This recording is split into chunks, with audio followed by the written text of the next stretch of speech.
Hi friends, அஸ்ஸலாமு அலைக்கும். Welcome back to my channel. இன்றைக்கி இஃப்தார் ஸ்பெஷலாக பிரெட் வச்சு ஒரு ஸ்வீட்டான டெசர்ட் தான் நம்ம இன்றைக்கி பண்ண போகிறோம்.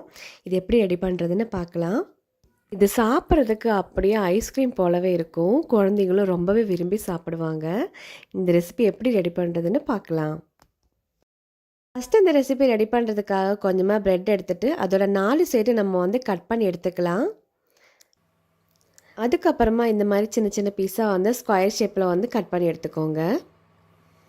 இப்போ நம்ம எல்லாமே கட் பண்ணி எடுத்துட்டோம். இப்போ ஒரு கடாயில் 2 டேபிள் ஸ்பூன் போல் பட்டர் தடவிட்டு நம்ம கட் பண்ணி வச்சுருக்கிற ப்ரெட்டெல்லாம் நல்லா டாஸ் பண்ணி எடுத்துக்கலாம். 2 சைடு நல்ல ஒரு கோல்டன் ப்ரௌன் கலர் வர மாதிரி நல்லா டாஸ் பண்ணி எடுத்துக்கோங்க.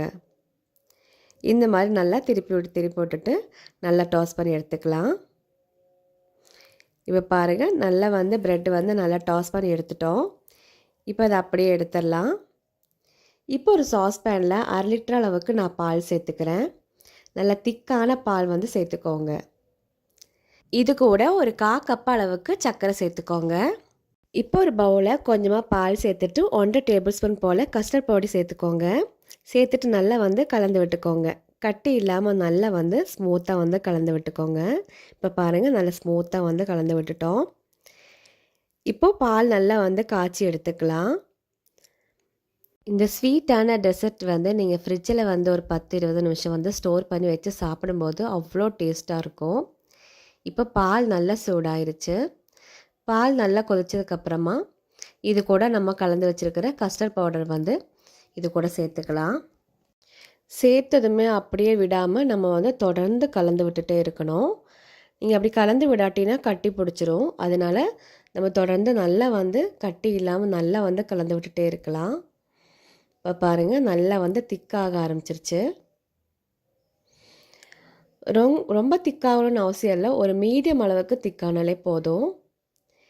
இப்போது நம்ம ஏற்கனவே டாஸ் பண்ணி வச்சுருக்கிற ப்ரெட் பீஸெல்லாம் ஒரு பவுலில் சேர்த்துக்கலாம். இப்போ நம்ம ரெடி பண்ணி வச்சுக்கிற கஸ்டர்ட் மில்க்கு அதுக்கு மேலாக சேர்த்துக்கலாம். இந்த மாதிரி மேலாக நல்லா சேர்த்துக்கோங்க. இப்போ இதுக்கு மேலாக உங்களுக்கு பிடிச்ச நட்ஸ் எல்லாம் க்ரஷ் பண்ணி சேர்த்துக்கோங்க. அவ்வளோதான். இது அப்படியே சூடாகவும் சாப்பிட்லாம். நீங்கள் நல்லா ஆற வச்சுட்டு ஃப்ரிட்ஜில் ஒரு 20 நிமிஷம் ஸ்டோர் பண்ணி சாப்பிட்லாம். அவ்வளோ டேஸ்ட்டாக இருக்கும். இதே மாதிரி நீங்களும் வீட்டில் ட்ரை பண்ணி பாருங்கள். இந்த ரெசிபி உங்களுக்கு பிடிச்சிருந்துச்சுன்னா லைக் பண்ணுங்கள், ஷேர் பண்ணுங்கள். கீழே இருக்க சப்ஸ்கிரைப் பட்டனையும் பக்கத்தில் இருக்க பெல் பட்டனையும் ப்ரெஸ் பண்ணிக்கோங்க. அஸ்ஸலாமு அலைக்கும். தேங்க்யூ.